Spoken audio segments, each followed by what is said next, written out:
Weird how it just doesn't want to stick.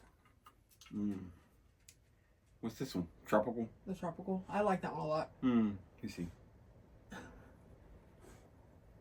Yeah, from on the island. It's really mango-y. On a tropical island. Mm-hmm. All right. Another 52 travel size segment. Getting back into it. We're gonna this time we're packing our bags and we're gonna travel down to East LA. Gonna do a little deep dive on Cheech Martin's Born in East LA. He wrote and directed that one, which was it's impressive. He did a good job. In my office at work, there I have a TV and it has my favorite app on there, Tubi, of course. Tubi, I haven't talked about Tubi in a long time. I enjoy Tubi. Like I said, it's got all the old movies and it's free. Granted, you got to deal with the commercials, but there is cussing.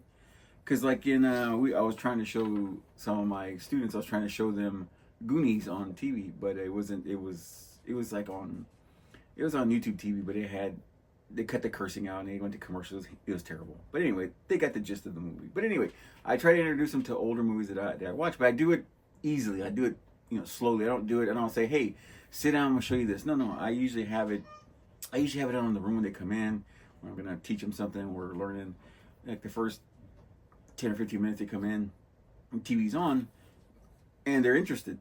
And the other day I had Born in East LA on, and I hadn't seen it in a long time. I hadn't seen it in like 10, 15 years, so I wanted to revisit it for myself. So I had it on, and I didn't pay no mind. Once it's on, I hear the noise in the background, drawing, sketching, getting ready for the day. And some of the students come in, and they come across it, and they're sitting there for a while. They're like 15, 10 minutes into it, and they're working on stuff because they already have projects they're working on. So they come and they're 15 minutes into it, and they're like, what is this? I was like, oh, it's just an old movie from when I was, young, like you guys. I was young like y'all, and it was one of my favorite movies. I enjoyed it. I used to watch it with one of my cousins. My cousins used to come from. I lived in Austin. My cousins would come from out of town, from Houston, to come visit. And we, HBO was fairly new to basic cable because apartments you had basic cable. So HBO was new, so we would watch it. It was my cousins I'd watch it. We quote the movie over and over again, and it became one of my favorite movies to watch. And it was just funny, and I like Cheech Martin and Cheech and Chong movies, which I grew up on. The funny thing is, when my students go back to the students, when they came in, they saw it, they're like, "Oh, it's that guy from Cheech and Chong." I was like, "How the hell do y'all know that?" But it's because the culture and he's from that world of the smoking culture there, so they know him from that. That's where they know him from. But anyway, I'm watching Born in East LA. I got it on. I'm watching it, and as I'm watching it, we're hanging out, we're talking, and I hear the music and the movie in the background. It just brings back all the memories of the kid.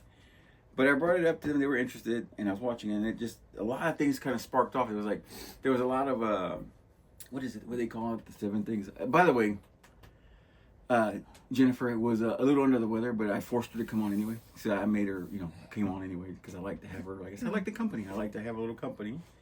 So she's here with me. She's off camera over there in her little space over there. What? Oh, see? I told you I had this microphone in front of me and now I want to talk into it. Yeah, no, it doesn't work, see? So these are her props. Like these, I was telling her, they're like the late night show, like Jimmy Fallon. They have these microphones. And from what I gather, like, what's his name? Johnny Carson? Johnny Carson show, yes, because Johnny Carson is a legend. He's the actual legend. They have the microphones, but they don't work. They're just props. They're just to look good. And because, they got all mic'd up and shit. So they got mics on and shit. They don't have... The mic don't work, and that's what this is. These are just props, and like I said, just like for branding and whatnot. 52. Anyway, Jennifer had a microphone. She was saying, you were saying? I had a question. Did you say that Goonies, that they cut out all the cussing? Yeah, was there a lot of cussing in the Goonies? Yeah, there was a lot of cussing. No, I've only seen it once, and once too many. But rude. I didn't know it had cursing. Yes, the Goonies does have cursing. There is. I'm trying to think of the one. Chunk drops something. Goes, oh shit! I'm sorry. Oh yeah, when he breaks their what's his name? I forget the guy. I always draw a blank on their names. Chunk is at what you call its house. Rudy from Rudy. Yeah. Rudy Rudiger from the movie Rudy. I forget what's his freaking name? Aston. Yeah, he's at his house. Sean Aston's house. They're at his house. Also, too, did you know that was what's the name? Remember I told you that was the big brother of Sean Aston in the Goonies is the handsome guy from Jesus, Brolin, James Yeah. Brolin. Yeah, no, I didn't know if I had told you that. I know you Oh, knew, but I didn't know yeah, if I had I told knew. you. We had talked about it before. I know we go over this stuff a lot. You know, we kind of go Sean over this. Astin's dad is Gomez. Yeah, Yep. Gomez, yes. I'm just saying. But anyway, so cussing in the Goonies, just to cut back, because I like to, I'm on tangents, and, you know, my little rat goes off on tangents. Yeah. Anyway, yes, there is cursing. So he breaks the statue in the living room. He's eating chips. He's making a mess with the chips. course And he is. he breaks the statue, picks it up, and, you know, it has a little penis. It's a statue of David. Breaks the penis, and he goes, oh, shit. And he's like, I'm so, like, the mom's like, Oh. what is that? Because he made a mess with it. He goes, oh, shit, I'm sorry. But there's other parts where it's, anyway, that was too long. Anyway. Yeah, I just. But anyway, yeah, there's I cursing didn't in know. it. But anyway, the kids knew. I was surprised the kids knew Goonies, and I was proud of them. They knew Goonies. Anyway, back to Born in East LA. They saw it. They recognized Cheech Marin from the Cheech and Chong movies, which I figured they would. And anyway, yeah. So Cheech wrote and directed this movie. Because it came out in 1987. One of my favorites up there. And the thing I love, and I'll put it down here in the photo. The Born in East LA, for me, it's an iconic 80s movie cover. It's like him sneaking in through the barbed wire. It's like him sneaking in, and there's like, you know, the over top is like the ice or the migra. He's got the shades, and it's over him. And it's a really cool painting. And back then they had, sometimes the covers and the posters were hand-drawn, you know, and that one was hand-drawn. I was just making sure you were still awake over there. I'm awake. I know you're over there with your hat down over there. Hey, You're watching I hats. have her muted, and I told her that I was in the room with you I doing know. the podcast. No, I know. So I can't hear her. No, I'm just saying. I'm giving you shit, but yeah. Do you want me to turn her up so everybody else can hear? I know. I mean, you She's told making her. really cute hats I right was just now. making it summertime. All right then. Anyway, they sing "Summertime Blues" in Born East LA. Cheech sings "Summertime." Anyway, I'm not Well, a since singer. Alan Jackson, I want no part of it. Anyway, so Born East LA '87. Cheech is in there. Cheech's name is Rudy. You know, it's the whole thing. The whole story's great. There's tons of stars in it. That's what I was gonna get into the movies because, like you said, the Kevin Bacon, the separation of Kevin Bacon thing. 7 degrees. Yeah, okay, what's the 7 degrees of Cheech Marin and his 7 mustache? degrees or 6 degrees? And Cheech Marin has a cleft lip, by the way. Anyway, did you know he had? Oh, is that why he has a He's got the mustache? mustache because he took it off, and I don't know if he had it off in Tin Cup. Remember Tin Cup? I never saw it, but yeah. Okay. Anyway, You would think that I would have because it's Kevin Costner, but and I think he's a bartender in Desperado. I think in Desperado he has it off. I think I'm not. I could be wrong. No, he doesn't. No. Anyway, he's got the cleft lip. Not a big deal. It's just that's why you could see it. But he has just a mustache. You could see he's got a hefty mustache too. It's nice and dark and heavy. Anyway, a lot of stars in this thing, and it's like the 6 degrees of Kevin Bacon. You got right away. You got Paul Rodriguez, another famous comedian of that time of the '80s. Huge actor, huge comedian. You had Daniel Stern in there. Daniel Stern, which is, you know, the Wet Bandits. He's Jimmy in the movie. And I love Paul Rodriguez's character. His name is Javier, and he's Rudy's illegal cousin from, I forget where he's from. And he comes in, and that character's so funny. He says barely anything, but it's a funny character because he's got great face. He makes great faces, and it's just, he sells it, and doesn't really say much in the movie. He's not in it much, but when he is in it, it's funny. So there's Javier, and then you got Daniel Stern, and then you got Kamala. I think her name is Camila. What was her name? Lopez, I think. And she was the love interest from Dolores. She was in a couple. You said that you saw her in Beverly Hills 90210. Yeah, she was. I think. She was like would you say a maid or something? I don't know. Like somebody hired a maid, and was she the maid? No, she wasn't the maid, but she was like the maid's niece or some shit. And I don't. You know, it was. No, I know. Oh shit, I know they got You know. Yeah, no. There was a message there. No. I know they touch social issues, and that's okay. You know, it was the times, and you know, It was always Brandon. Brandon was always involved in some social issue. He little dated bitch. a teen mom, and and then he got real righteous later, and it was just. Yeah, kind of. I think it went. And that's why he was the worst character. Yeah, and you had what's his name, Dylan, right? He was Dylan. The best. Yeah, he was the best. Yeah, He was the best. the fake ass James Dean. Anyway, so you had her, and then I'm gonna butcher her name, and she's the lady that plays the Spanish lady Lupe, or I can't even pronounce her, or Turvinus. I'm bad with the last names, with anybody's last name. Just Lupe. But Lupe, and she is Selena's killer. What's the Selena's killer in the movie Selena? The lady. Yeah. What's her name? Oh my God, dude. Yolanda Sandoval. Yeah, Sandoval. She plays her. I mean, that's his mom. That's Rudy's mom. And Rudy's friend Oscar is another. I'll get into him a little later. But Oscar, he makes a quick appearance at the beginning of the movie, and he's a big He's a big part later as this goes on, as this unfurls. It's a big thing. It's a big loop to go into one person I want to get to, and it's going to be something for a future episode. But anyway, so Oscar's his friend, and you got this other guy. There was like an unsung hero in this movie. His name was Tony. Again, I'm bad with last names because it's Tony Plana, and he plays Feo, which is a major character, not a major character, but one of the funny characters in this movie, where when Rudy Cheech Martin gets deported to Mexico, Feo is in the jail cell, not in the jail cell, but he's like I don't know what you would call him. He goes up and down. He's the guy. He has Bibles and stuff, and he's kind of a clergy. Is that what you would say, a clergy? Yeah, I think so. Anyway, he's a clergy guy in there, and then Rudy's Cheech is trying to getting harassed by two big fellas that want his ass, and they want his pants because they think his pants. They really liked his pants. They were trying to take his pants off.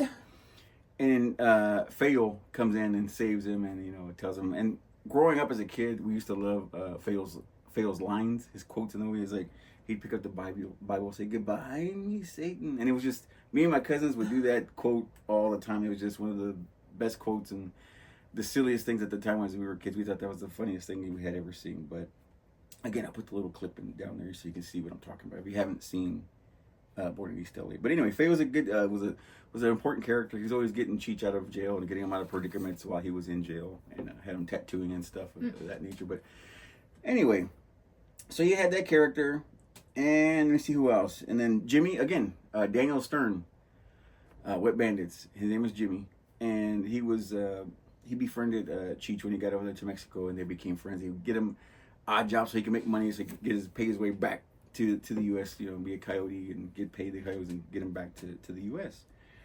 But he had odd jobs and stuff, and I love his character is just so smooth and slick and a douche, and Cheech is trying to get back, and he's like, "Hey man, I need to make money and this and that," and he's like, "Well, you can work the door over here, work the front door at my bar, and get people into the bar. It'll be $10, 10 cents a head." So it's just, it'll take you about 3 weeks to make some money. Anyway, so Cheech does it the first night he's there. He's hungry. He goes up there and says, "Hey man, I'm hungry, man." He goes, Jimmy's like, "Well, what can I get you?" He goes, "Steak and a beer." He's like, "Sure." He goes, "Give me some tacos." He's like, "You're gonna love these tacos. It tastes just like steak." He's like, "Yeah, whatever." So that's just Jimmy was just very smooth. And like I said, there was one line in there that I loved the most where, again, Cheech is trying to make a phone call home. He's like, "Hey, is there a payphone around here?" He's like, "No, there's no payphone." He goes, "I got one of them." He goes, "The only phone I got, it's in my office, and it's got a lock on it." He goes, "And I lost the key." And it was just funny how he does this very smooth and like dick about it. He's just like, "I lost the key." Anyway, he gives Cheech the quarter. He goes outside and calls, but he goes, "Hey, I'm taking that food off your tab." And he goes, "Them tacos are $2.50." He goes, "Normally $3, but I like you." And he said it to him the whole time. He's like, "But I like you." So it's just funny character. I love Jimmy. And I always had the thing, and I always would tell my friends and stuff and bullshitting. I would tell my friends is like, Jimmy, he was in Mexico because he was trying to say if we get to Mexico, we know we can make it. And that was his thing. But my thing was he wanted to come back to the U.S. So he came back, and in 1990 he came back in Home Alone, and him and Joe Pesci teamed up to be criminals. And that's my thing. I'm just stupid, but that was my thing. That Jimmy comes back, and he's now, what was his name in that movie? I know there was a band that came out. Marv, yeah, he was Marv. He went to American. No, Harry. Harry, yeah, Harry. Harry, the other one was Marv. Yeah. Snakes? I don't know snakes.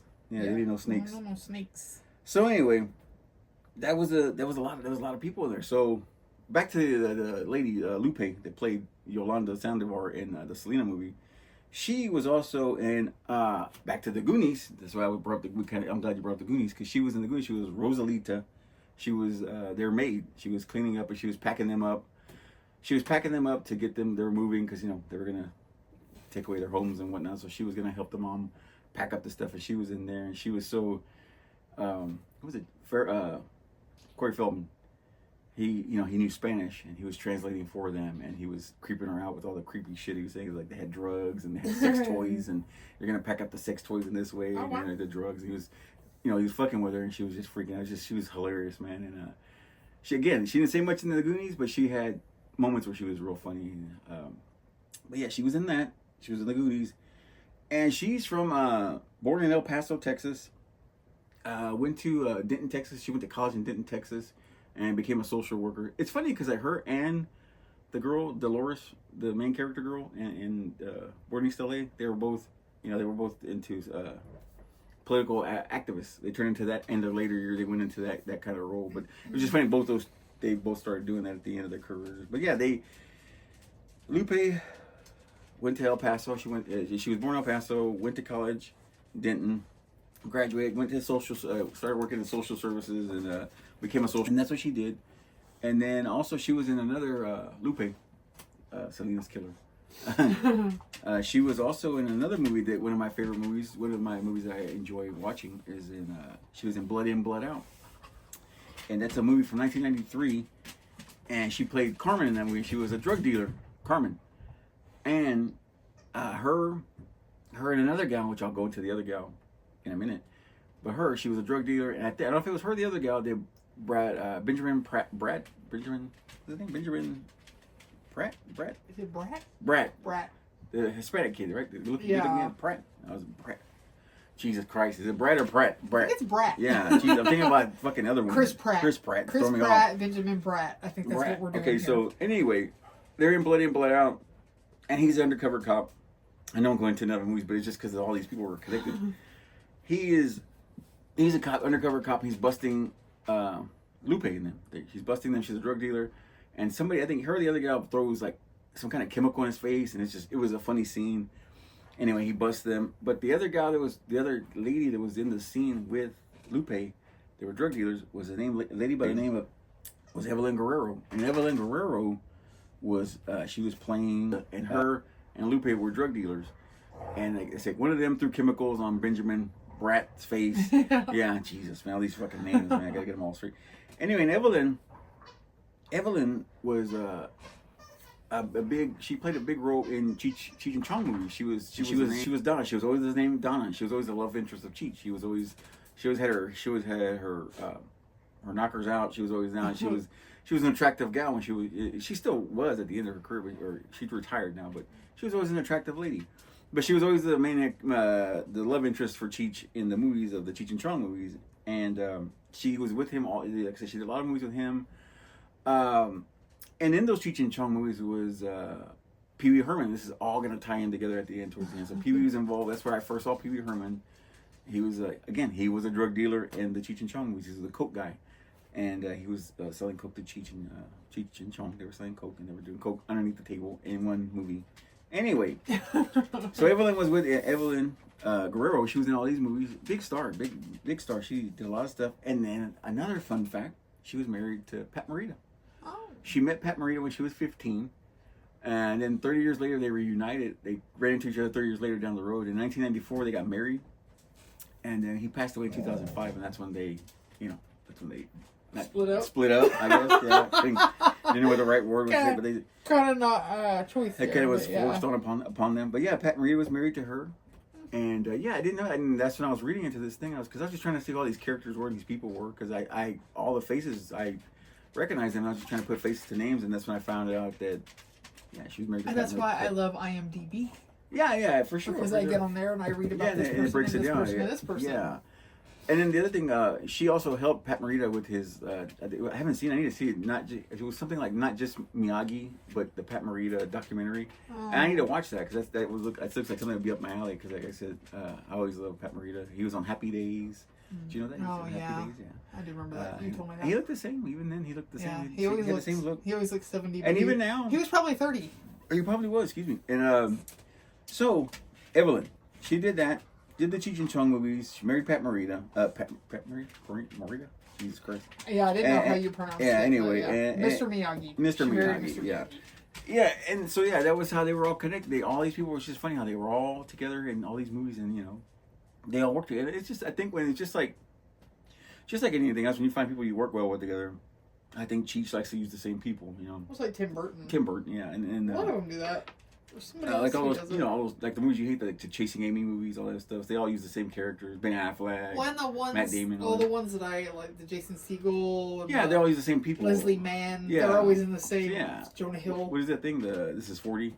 Yeah. Like they're all the same people. It's all those same people. Same kind of, and sometimes they use the same characters and shit. Oh yeah. But yeah, Born in East LA. That was that part, and then that was those folks. And the other thing I was going to get into, so at the beginning of the movie, and then there's a gal And as a kid watching this movie, movie Born East, watching this as a kid, and you go back and looking at it, and it's just like, wow, you really have a different perspective on shit. It's just like there's a girl that goes through the whole movie, through the whole thing. She walks through the thing. She's supposed to, she's a sexy lady. She's supposed to be walking through the thing. And again, I'll put her in the images down here below. And she's walking through like the opening credits, and like at the end, the ending credits, she walks through there, and she's supposed to be a sexy lady. But it's just not looking back at her, it's just like, oh, holy shit, she was not an attractive lady. But it was just the 80s, so it's a different kind of attractive back then. I think that about Elvira. Like, she's not really pretty. No. She just has a thing that makes you think she's attractive. And not everybody was looking at her face either. Well, so yeah. Yes, again, but I I'm was. talking about her face. Yeah, it's like, it's not that great. No, but I did like her with the red hair. She was better that way. She's got red hair. Yeah, the carpet nuts. It matches the dress. Yeah, the Persian rug matches. Yeah. So gross. But yeah, she So we had that, and then like I said, Daniel Stern. I always like Daniel Stern in these movies, man. Like in all movies. Like my favorite movie, I think, was it with the one where the kid broke his arm? Rookie of the Year? Was it Rookie of the Year? Kid broke his arm. And it was. And then he came back and he was like. Yeah. Amazing. Yeah. I think that's what it was. I always forget so many things going in my head. Forget the names of all these movies that go through there. But anyway, that character he played like the pitching coach, and one of my favorite things he said in that movie was like, he goes, I call it hot ice. You warm up the ice cubes. It's the best of both worlds. He's just like, you want that, it's like cold and hot. He goes, it's the best of both worlds. It's a fucking stupid thing. It's just, but he's always got little lines that I enjoy. Again, going back to the thing where he has the wet bandits.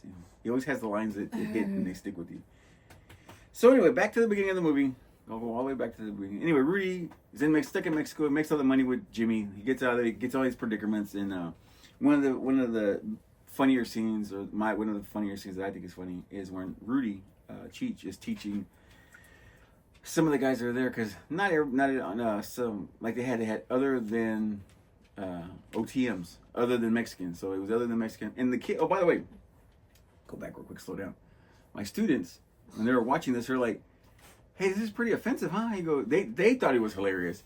But they're like, man, you couldn't make this shit nowadays, I guess, because it was so offensive, because it was calling like, they were using the words, the offensive words for Asians, and, they were using the offensive words for Hispanics, it was just, but granted, Cheech wrote all this, he wanted all those things, but everybody had a sense of humor back then. Now, sense of humor is kind of gone. You're not allowed to be funny anymore. You can't, it's kind of tough to be funny nowadays. But anyway, even the kids recognize that. My students would recognize that. Like, holy shit, that you couldn't make this now. Anyway, there's a scene where Cheech is getting paid to teach these other than Mexican illegal characters.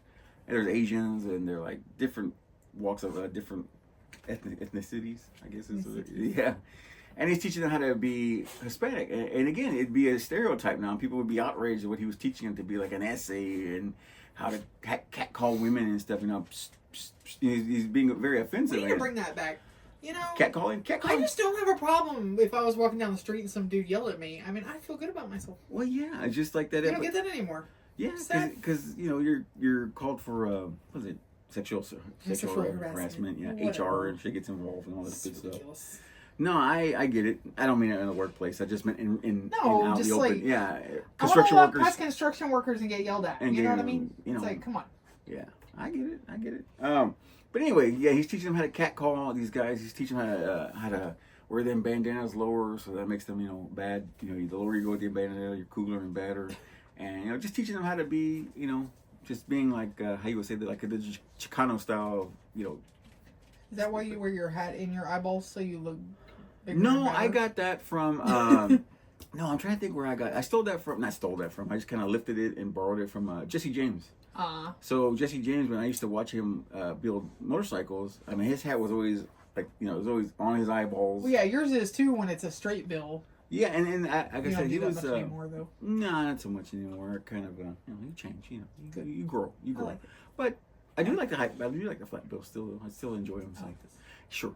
But no, Jesse James is the reason why I like doing my hat that way. And Jesse James, and also what? Oh, Jesse. Jack, what he found to eat over here. Oh no, he found some morsels. In the little podcast corner, there's nothing over here. But he found something. I probably found a bug or something, ladybug or something. Anyway, The other person that inspired me to wear my eyeballs, my hand on my eyeballs. I hope you wear your eyeballs. Nah.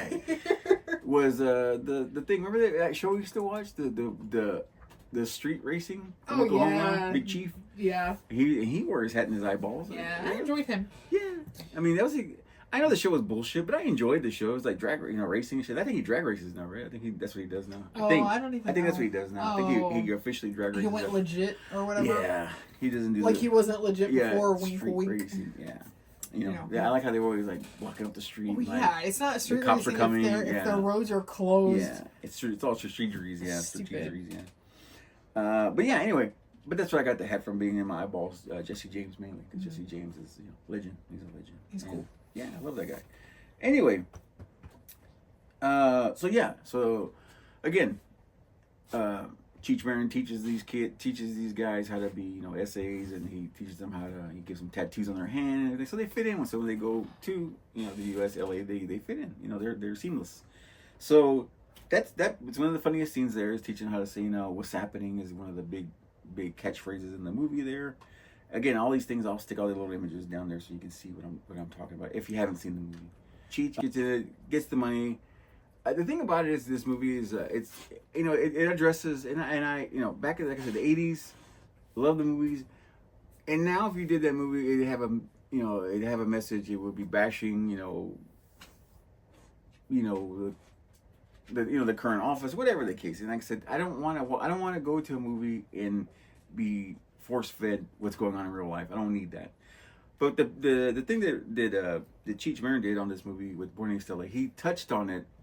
But the thing is, he did it through visuals. He didn't say it. He didn't slap you in the face with it. Like, it was very subtle. At the end of the scene, towards the end of the thing, he gets the money to go back with the Coyotes in the truck, it's like a U-Haul truck. He hops in, and he says bye to Jimmy and bye to Dolores, and he hops in the U-Haul truck, and he's sitting in the U-Haul truck. He's getting ready to go back to the U.S., and he's in the back, and then there's a couple. A man and a woman. The man's in the truck. They don't have enough money, and the coyote, which the coyote's a shit guy. He's like, no, if you don't have the fucking money, you can't fucking go. It's $500 per person, and $500 is a lot back in the 80s. Anyway, $500, and the man gets in, and the lady's like, we don't have it, and she's trying to think. He's closing the thing. He's closing the door. The coyote's closing the door, and Cheech gets up and stops it, and he tells her, he's looking at her, and Cheech is like looking at her like, oh, she wants to be with her. Again, I know what the message is, that it's just shit situation. I get it. I understand. But again, I didn't slap you with it. It was just it was done artsy, and it was okay, and it was fine. I get it. It was a good message. I get it. So he gives her the ride. She hops in. He stays, and then he finds his way back to the U.S. with everybody, with Dolores and all the OTMs other than Mexican. He brings them all back to the U.S. and it's just funny, and it's a funny movie. Like I said, he didn't bring down the movie. They could have brought it down. Nowadays they would. But they wouldn't. He didn't bring it down. He brought it with comedy, funny, and it touches you. And it's just in a silly way. It's in a silly way, in a fun way, and it is lighthearted. And like I said, that's why I liked it so much. And it's just a good laugh. It's just a good laugh, and he's able to laugh at himself and his own culture and how things are done. And you got to be able to laugh at shit, man. You can't take your shit too seriously, man. We do that way too much, and we take shit way too seriously, and you're ruining it. And that's why people don't talk no more. That's why people don't communicate with each other, because it's like they're always scared to make a joke or to be funny or to be loose with each other, and that's why we're so uptight now. It's because we can't make a joke with each other. I can't make fun of your lunch.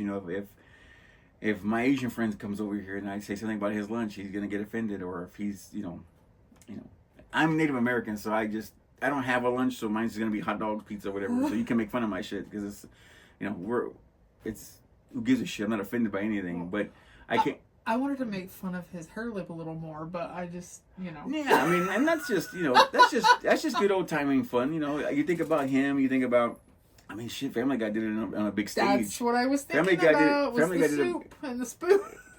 Well, that too, but That's Family what I Guy was did a big thinking thing when they talked about Joaquin Phoenix. When they said, Oh, now yeah. we're stuck with this, The hair lip a reminder of what could have been. Yeah, because of River Phoenix. Yeah. And I was saying, I'm not It's just funny. It's just funny. Just laugh at it. It's just we're just laughing. It's just funny. I laugh at fat jokes, and I'm fat. Oh yeah, I'm a fat pig. When a fat person falls, it's funny. It's funny as shit when a fat person falls. It's just like that thing that I watch over and over. We've seen 100 times online. Is that lady that falls when she's stomping the damn grapes and Oh no. On another 600-Pound Life, the lady. The Oh, 600-pound lady on the Rascal, and she falls over and slams into the side of her side trailer. of the trailer. Yeah, That's funny. hilarious. It's comedy, man. It's just comedy. You know, dick and fart jokes and falling. Fat people falling, they're great, man. It's just good stuff. Like the other, remember on 600-Pound Life, we watch a lot of 600-Pound Life because we just kind of, you kind of. I eat snacks and watch 600-Pound Life. We're fat as we watch the fat people falling. Anyway, there was another one too, 600-Pound Life, when the guy was going to look at an apartment and he was on the back of the golf cart.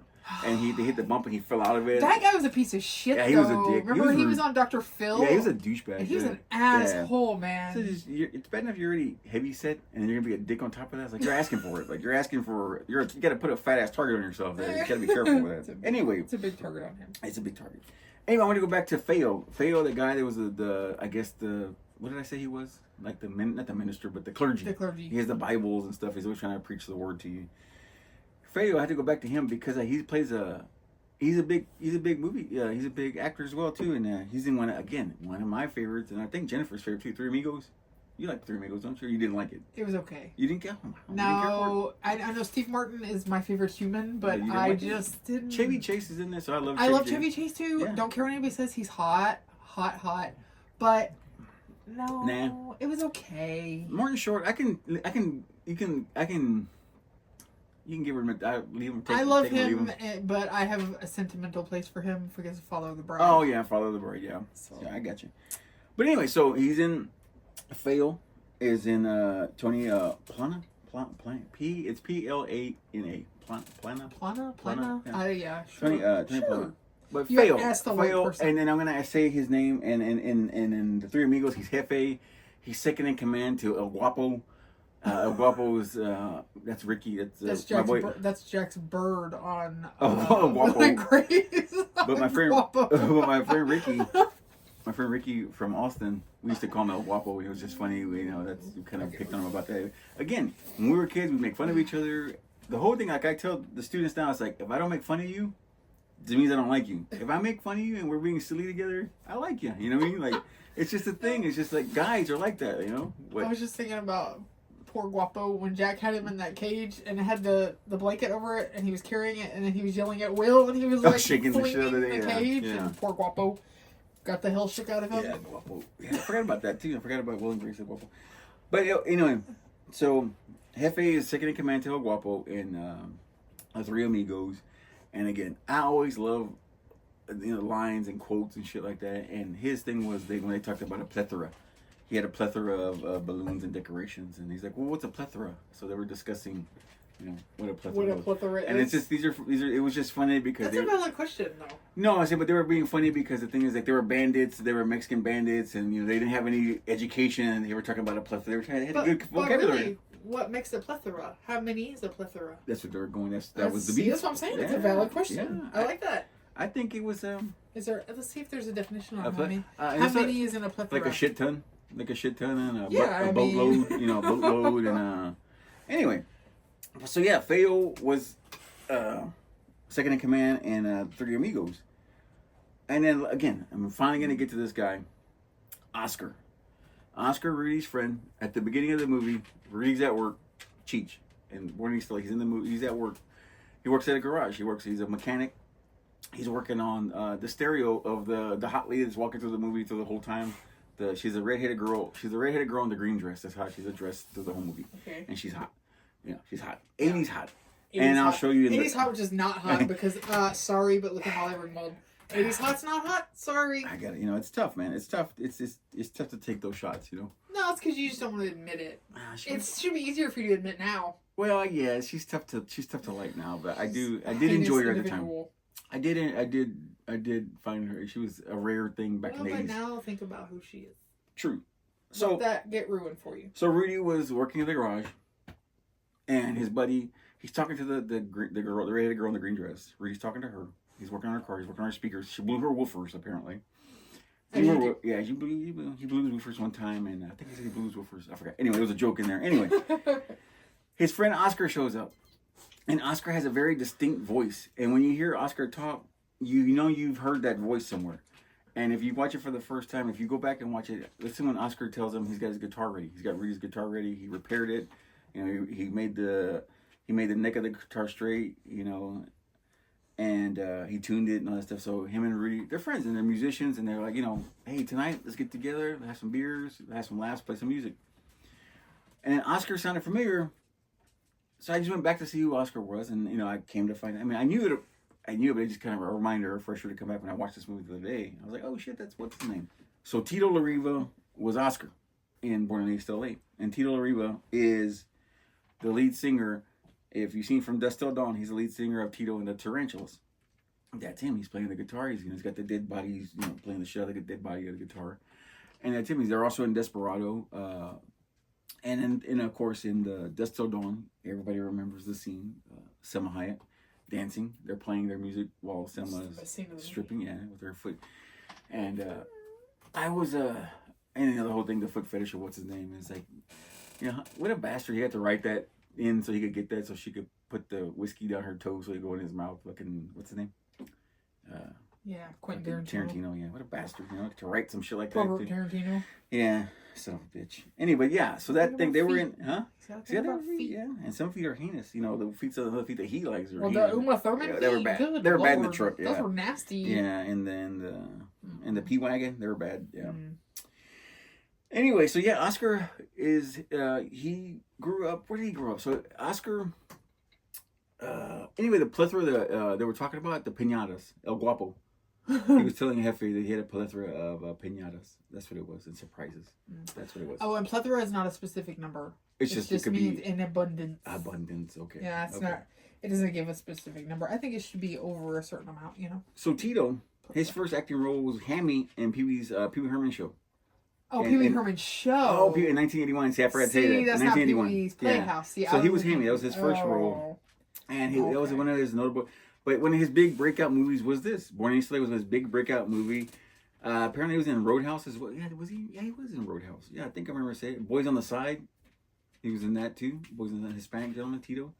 Desperado, of course, Dusk Till Dawn. Once Upon a Time in Mexico, he was in that. Again, if you can't tell, he likes working with Robert Rodriguez, which, I'd kill to work with Robert Rodriguez too. Making movies, politics aside. Anyway, that being said, to the side. That being said, Robert Rodriguez was on Rogan the other day, and man, it was a great podcast, man. It was just, I loved what he was saying about the drive he had in college to make it to where he was at. Like, you got to put in the work. You're not going to get it. You can't just sit there and try to make it happen. He goes, and you have to. It's not just going to come to you. You have to go get it. And he's got tons of great.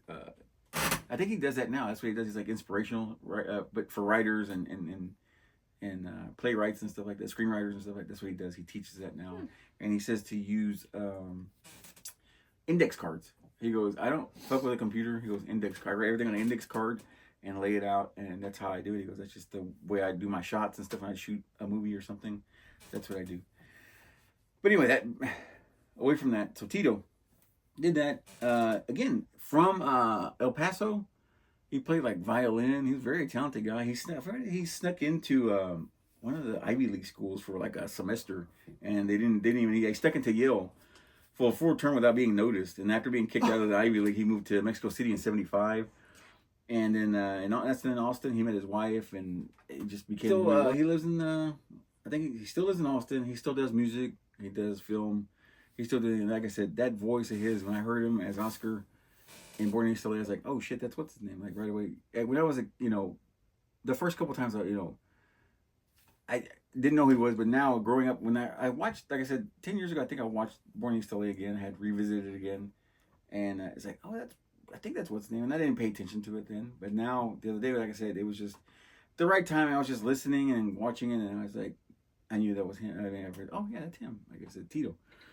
And, but he's, like I said, that character has got a distinct voice in that movie. And there's one scene where he calls multiple times home. Cheech calls home, and he calls Oscar to see if he can get him out of Mexico. And it's just funny. You got to hear his message, his radio message. It's real funny. It's like, it's just his voice is funny, and like he's like, "Oh, you want to talk to Oscar? Well, I'm not here right now." Like it goes into this long thing, like he thinks, "Hold on, I got the music," because the music was loud. He picks up, he goes, "Hey, this is Oscar," and Cheech is like, "Hey man, and I've been deported, and I need help." And he's like, "Hold on, let me turn the music down." And he goes, "Oh, you want to talk to Oscar? Oscar's not here right now." It's just he fucked him over, and he thought he was really talking to him. It's just funny, but yeah, that movie it sticks with me. Like I said, it was one of my big as a kid growing up watching HBO. One of those ones that stuck with me big time. And like I said, I watched it with my cousins, and we quoted all day. We'd be outside. We would go outside and play. Oh. And we would quote it all day and talk about it. You know, we'd play, you play hide and seek, shit like that, man. And it's just, I miss those things, playing hide and seek. It's like with the kids the other day, we got to play tug of war. And you would have thought that they were, you give them $1 million, they're having a bunch of fun. They're having a good time. They're laughing. They're talking trash. And, this is the simplest thing, just a rope. Got them excited, piece of rope. But that's the thing is kids don't even try that anymore, so they don't know that it can be fun to go outside and do things. Yeah, because they think it's dumb, I think it's stupid. But like I said, when I'm in my office there, I try to introduce them to movies and stuff. But like I said, I don't put it on like we're gonna watch that. I don't do that. I just kind of have it on when they come in. It's like not a halfway. It's probably like just maybe 20-30 minutes into the movie, and they sit there and they catch and they're like, what is this? This is pretty, like, this is interesting. You can tell how they get interested, like, oh, okay, this is funny or whatever.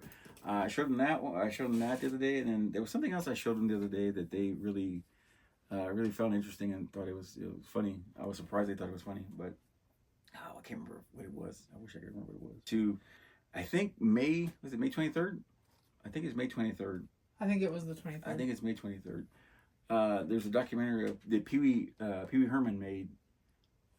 He made it before he passed. He made it like right before he passed away, and it was like it's very current, and it's like new stuff, and it's nothing that of course they jump back to old stuff. But I think it's very current of what he was towards the end of his career there. You'll see a couple of clips there now or teasers on Instagram or social media. You see a couple of teasers they throws out there, but I'm looking forward to that. And that was the whole point of this episode, was to talk about all the people that Pee Wee was involved in, like Cheech Martin and all these folks that he was involved with, and the Tito, all these guys. It's weird how they all intertwine together, and I find that interesting. I find that very interesting. Like what's his name, Evelyn, or was it Evelyn Guerrero? Mm-hmm. Like her, she got to work with. She worked close with Pee Wee too. She got to work with. They both were doing coke together. Like in the movie, they were doing coke together. It was just funny how they played well off each other, and Pee Wee was a real weird character. It was funny. He was just. Go ahead. And then remember, I brought up Elvira, and remember she was in Pee Wee's Big Adventure. In the bar. Oh yeah, that's when she had her red hair out, huh? She was a tough biker chick. Yeah, she had her biker chick. Yeah, I always love that when Pee Wee takes off and it's all whiskey throttled. Yeah, and his body goes like that. It's funny. But anyway, yeah. So this is the whole episode, was to get, because I think probably the next episode or the next one down, we'll talk about that Pee Wee documentary, because I'm looking forward to that. Like I said, Pee Wee's a big role. As me growing up, Pee Wee's Big Adventure. I could watch that thing on loop forever. Like, I still could. Yeah. I watched that movie a little too much, probably. And I like Big Top Pee Wee too. I don't like that. Really... I didn't like that. I love that one. I didn't like Midge. I didn't like. I like Vance. The only thing I liked, you already know what part I liked of the movie, is the cheese sandwich. Why was it measly cheese sandwich? Because I want that cheese sandwich. Why does it look so good? It's just a dry ass. Yeah, dry ass cheese sandwich, man. But the pickle too sends it over the top. I hate pickles. Pickle was big too. I don't care about the pickle. But yeah. I liked Vance, the pig. Vance was cool. Like I said, they make wieners. The wieners. I liked it. I thought it was cute. It was funny, but I didn't like the circus part of it. I don't know. I didn't think it was. It didn't. Yeah, you did. What? You liked the circus part. Oh, but there was only one reason why I liked the circus part was what was it? Whatever her name is. I don't know what her name is. The French gal. Now, yeah. She was also in. She was also French, because I guess she was French. I guess she's French Pete. She was also in. What's her name? What you call it? The hell's his name? The one with Tom Cruise, and what's his name? Where he's the special kid, the special. Oh, Rain Man? Rain Man, Jesus Christ. She's in Rain Man as well. The special kid. Her name is Gina. Yeah, Piccola Poopola. The Piccola Poopola brothers. Poopola brothers. Yeah. And then Egg Saudi. What's her name? She ended up with all the brothers, right? Winnie. Winnie? Yeah. That was her name? Yeah. Okay. She ended up with all the brothers, right? Yeah. Yeah, that's creepy. But yeah, that's You don't what. Well, yeah, what are you gonna say? Yeah, this movie it all tied into Pee Wee, and that's why I was just like, it's funny how all these people had to work together, and I thought that was, that's the fun part of, like I said, when you find these groups of folks that they work well together. They all worked well together, and like I said, what? Well, I was just looking up Big Top Pee Wee on IMDb, Mm-hmm. and apparently Screech was in that movie. Oh, he was a little kid. Yeah, he was. Yeah, He was one of the little kids. that. Yeah. Yeah. Well, I think when the adults went back to being little, he was somebody. I can't remember who he was, but he was somebody. Screech, yeah. Yeah. I did not remember that. Oh, one thing I gotta tell you too. IMDb comes in handy. Yeah. The other day I was looking through and I can't find. You know what it is? It's weird. The weirdest thing, and I'm gonna try to find it because I wanted to talk about this, but I only wanted to talk about pizza scenes in movies because there was a scene in the movie called Feds, and it's got this girl. She's one lady. She looks like a bird, and the other one is remember Risky Business? Yeah. The girl, what's her name? It was Rebecca De Mornay, isn't it? Rebecca De Mornay. She was in Feds, and they were trying to be federal agents. And it's the name. Well, I know. I'm just saying. I was just trying to throw it out. I was just saying. I know, Feds. Anyway, and there's a scene in there. It's my favorite scene because movies. I love movies. Watching the movie, but there's what gets me back to the movie is a certain scene that sticks to me, and I love it. And in Feds, her and her they get hungry. They're doing work. They're working late at night. It's all these guys. Like it's the typical '80s movie where the guys are giving women shit because they can't be the federal agents and whatnot. They're not gonna be able to make it because they're little women. Sure. But anyway, yeah.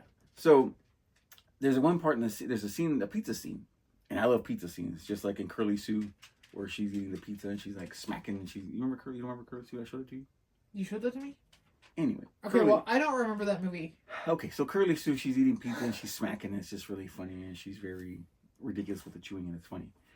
Anyway, so pizza scene. I like pizza scenes in movies, and for some reason. But anyway, so Feds, they're eating. They get hungry. And Rebecca De Mornay, is that what you said her name was? Yeah. Yeah, okay. Bad with names.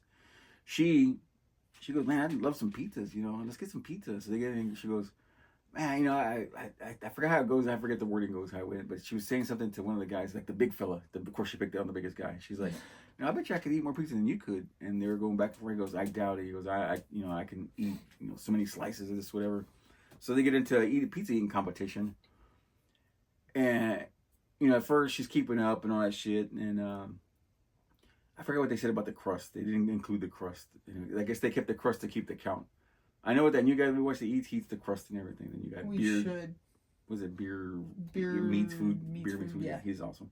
I just like him for some reason. Anyway, he's fine. Other than his tagline, he's fine. Yeah. Anyway, so they're eating pizza. They're getting the pizza competition, and she's starting to get her ass kicked, and he's like on his fifth pizza or sixth pizza, box. And she's like, I can't keep up with him. And she's just like looking around. She's like, and she grabs a pizza and she's looking at the pepperoni. She goes, pepperonis, they have microscopic bugs and they lay eggs and this and that. And she's just like, the guy starts getting and he barfs and she wins. But it's like she outwitted him and shit. Cheater. But anyways, it was just one of my favorite scenes of pizza. But anyway, my whole point of that was you can't find that clip nowhere. I went on YouTube everywhere. I can't find that clip nowhere. Huh. Like, you can't find that. Because I look it up. I said, pizza scene, Feds. Guy throws up eating pizza. I put it in every kind of which way, any kind of, plethora way you can put it, the wording. That's weird. Nothing. And it won't come up.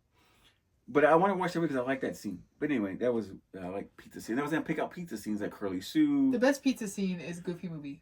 Because I want pizza. And you know what? That was on my list because I had that's the best pizza scene. You probably don't. Let me see. I had let me see. I had 1, 2, 3, 4. I had 6 or 7 pizza scenes, and you got 2 of them, which is I went with Goofy.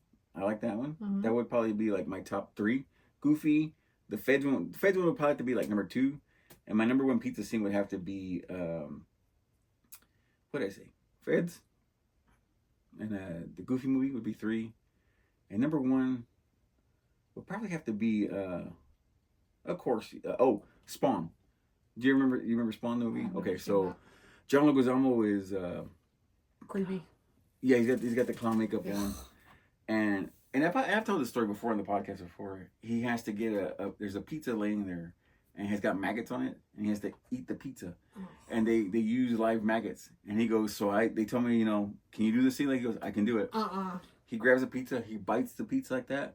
He goes, I took two bites, and then he goes, and I did my line. I did my line, took the bite, chewed it, and then I go, if you can see me in the movie, I'd turn around really quick, and I go right around the corner and fucking throw it all up. Yark it all up. What movie is it where they put the pubes on the pizza, and the guy has to eat it? Oh, shit. What movie is that? I don't know. It's not Van Wilder. It's a teenage movie. No. Not Van Wilder. Anyway, the other pizza scene that I had, it's one of my, what's it called? Mentionables? What is it? No, is it? Honorable mentions. Yeah, unmentionables. Unmentionables. Yeah, underwear. Cobra. Cobra is 1986 with Sylvester Stallone. And you've seen that movie, right? Cobra, I showed it to you? I don't think so. If you did, do you think I was paying attention? Let's be real. It's Stallone. I figured you'd be paying attention. It's 80s Stallone. He's got the shades on. Hey, I didn't have a lady boner for Stallone. He had the aviator shades on the whole movie, that's another thing that I picked up on that I enjoy doing. I like doing that, wearing shades all the time because of that movie. You can't function without them. But anyway, Cobra in 1986, Cobra is my favorite thing. He gets home from work. I always wanted to, movies like that made me want to be a police detective. You know why? They never worked. They always had a cool ass ride. They would get in at wee hours of the night. They come in, they walk into their house. They always had a cool house, like on, a modern looking house or apartment, whatever. And it was over like the lake or over a beach or some shit like that. Anyway, he shows up late. It's in the evening. He trash talks some essays on the street. He goes inside his apartment. His apartment's really cool looking. It's all like white and fancy looking and futuristic looking. Yeah. He grabs his pizza. He's got, it makes me sick because he's like, I would be a fat ass and have like 6 pizza boxes. He had one little pizza box like this. He flips it open. It's got one little slice in there, like left over from. It's a little pizza as it is. Yeah. It's got like one slice left. Like you couldn't eat that one fucking slice. Anyway, I'm angry at him. I'm angry. Or maybe he got busy. Maybe he actually did have to work. Maybe. So he had this one. He opens it. He sits down. Clicks on the. I like the way he clicks on the TV too. Yes, he's like real. It's real fancy. He clicks the TV on. He grabs that slice. He gets scissors, I think, and cuts it in half. And he bites it. He puts it down. He starts cleaning his gun like that. And then also on that same. He cuts pizza in half with scissors. Then he goes like that because he only wants to eat a little bit of it because he's makes me mad because he's all in shape and shit. Makes me mad. I could never have the willpower to cut a slice of pizza in half like that. Anyway, and I'll put the clip in there. Anywho, but the other thing that caught my attention in that scene is he turns the TV on and it's a Toys R Us commercial. It's Jeffrey. I think it's like Christmas time. And it's like a Jeffrey commercial, Toys R Us, and it's like it's Jeffrey in there. It's just it was an old ass commercial. But yeah, I always wanted to be a cop, a detective, because like I said, they had cool cars. They did what they wanted. They never worked. Go ahead, you're gonna say something. The cringiest pizza scene? Mm-hmm. Selena. I didn't like that. She's like, I love pizza. Yeah, and then I want to punch his hot sauce. I mean, come on. She's like, oh, you are gonna be sorry. Well, I think he knows. He eats the crap every day. Anyway, that's a bad scene. Yeah, oh God, it was so. Okay, I used to love that movie and like watch it over and over and over, and like now when I see it, I'm like, this is terrible. It's a bad. The acting is so bad. It was bad. Oh, so bad. Another one, honorable unmentionables would be Back to the Future. I always talk about this. Back to the Future 2, where they stick the little thing like this into the oven and it pops out. That one's one of my honorable unmentioned. And then the last one, of course, it's overdone too much. But the pizza scene from Home Alone, it's overdone way too much. But it's good. A delicious Fuller cheese pizza. Yeah. Oh, that one. Yeah. Well, no, Fuller's drinking fucking Pepsi and shit. Okay, I gotta find the pube pizza. What movie was that? It makes me sick. Okay, we can pause it. I got it. Good. Okay. So you're saying the pew pizza was it? She's all that. Freddie Prinze, right? Yeah. He's terrible. I don't like him. I never found him entertaining in the slightest. Entertaining or not, he was hot. No. Yeah. You know who was entertaining? His dad was. Chico and the Man. His dad was entertaining, not him. His dad was funny. He had a. Hey, his dad was around for like 5 minutes before he died. Okay, so can we move on now? Chico and the Man. You know who? His dad was the son, and the dad was. Oh God. You know who the dad was? And Chico and the Man, you know who the dad was? No. You're never going to guess who it was. You're never going to guess who it is, the dad. His dad was Grandpa Joe. Grandpa Joe was it? Yeah. That lazy sack of shit. Grandpa Joe was Chico and the Man. He was the dad in the movie. Grandpa Joe. Oh, and if everybody out there in 52 land doesn't know, I cannot stand the grandpa. Grandpa Joe is bad. In Willy Wonka. Yeah. And, you know, I also made this rant to the students there. I also made that rant that, you know, because they were asking, because I said, why should he go? I told them, why should that Grandpa Joe go? He shouldn't. Shouldn't his mom go? His mom put him to work. Yes. His mom was out there working the goddamn laundromat with that dirty ass. If it wasn't for her, they wouldn't have had cabbage soup. They wouldn't have had cabbage soup. They wouldn't have had that. They wouldn't have had anything. They wouldn't have had that. You know, the little shanty they were in. You know, that was her. It was all her. And then she got to stay at home while that lazy piece of shit Yeah, goes to the chocolate but factory. that's the way it is. Though. That was the way it is. You know? And then the way he behaved inside was a whole another story. Yeah, I know the fizzy lifting. The fizzy lifting debacle.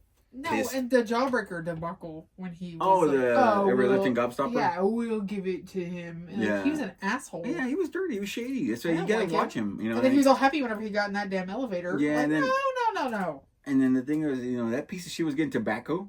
He wasn't working, but he got his tobacco. Yeah. Piece of shit, man. Anyway, I gotta go on with Grandpa Joe's a piece of shit. But yeah, that was Chico and the Man. That was his dad. Was Grandpa Joe. Terrible. Yeah, Grandpa Joe. Anyway, that puby scene was in that. She's all that? Yes, and that scene, it makes me sick.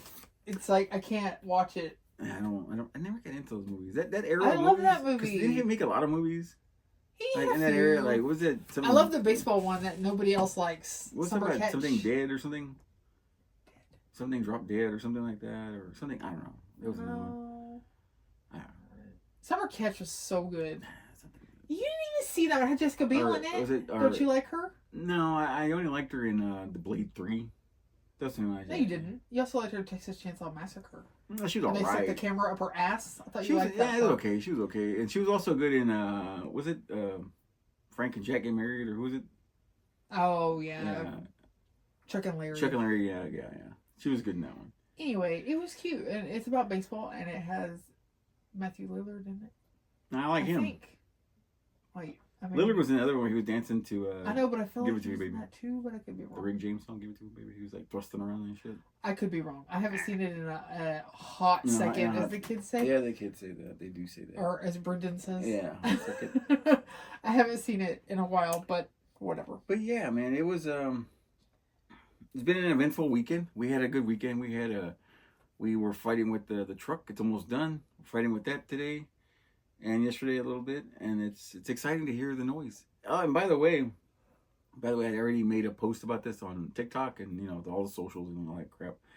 But I did make a post about it's muffler time. Local Conroe family-owned business. You could tell they were a family-owned business because there was a gentleman that was working on my truck, on my mufflers and exhaust. And you could tell he was the dad. He was an older gentleman. You could tell he was running shit. He was telling people what to do. You know, you could tell. It's a good thing. Like I said, and I love supporting stuff like that. And Jennifer, I thought you said they were on 105 at one time? Yeah, they were on smaller, 105. right? Yeah, way smaller. And now they're in a bigger location now. And it was deadly at that other location. Oh, yeah, because you had to... Whenever you had to back out of the bay, you were like in the middle of the highway. It was scary. Yeah, man. And now it's in a really nice place. No, it's beautiful. Yeah, and we've been going there for years. Yeah, it's 10 minutes from our house now. Oh, yeah. They're 10 minutes from us. And like I said, they were great. Customer service, they were the nicest. Just friendly. I mean, that's rare you get it's rare that you get that these days. People are rude as shit to you. Even though you're paying top dollar, they treat you like shit, you know. Well, they're gonna get some more of your money soon because I'm gonna be taking the cat eye over there. Yeah, we got more vehicles to go over there, and they're just the nicest people. The nicest people. Just like I say, rest stop showers are the nicest. They have the nicest showers.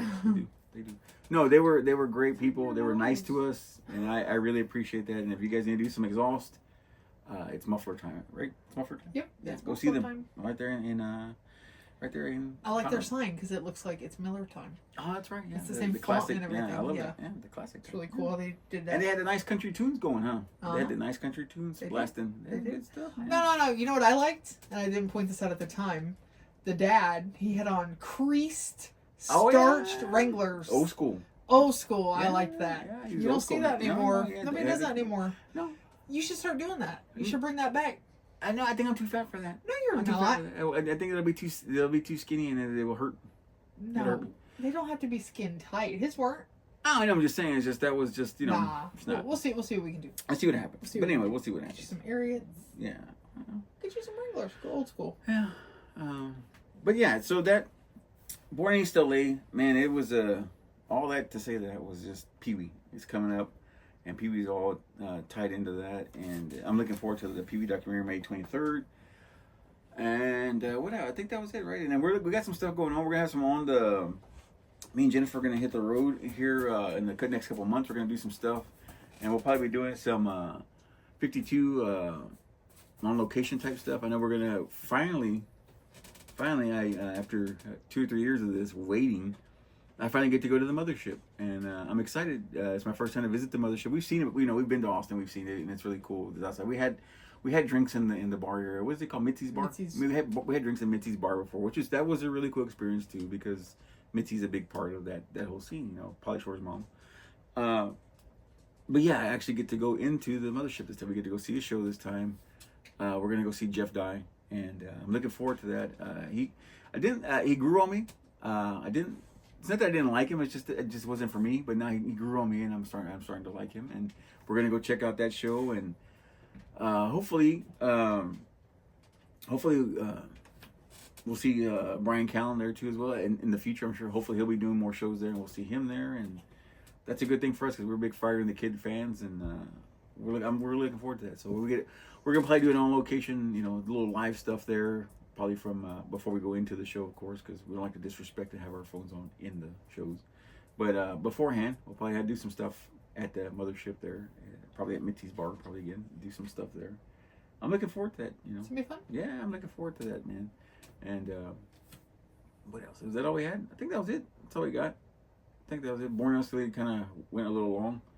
But I enjoyed that. It's one of my favorite movies, like I said. And I've been wanting to talk about it for the longest. You know, I just kept forgetting, and you know, you get busy and you forget. But I've been wanting to talk about all those people that were intertwined there. So, guess that's it. We'll wrap it up. We got all the mutts here again. They came in here to hang out with us. Love them, and they're in here hanging out, and they enjoy doing this because they get to be. We all get to be in the same small as dungeon room together. They stayed the whole time. They hung out, yeah. So I enjoyed it. So, thank you, and stay tuned.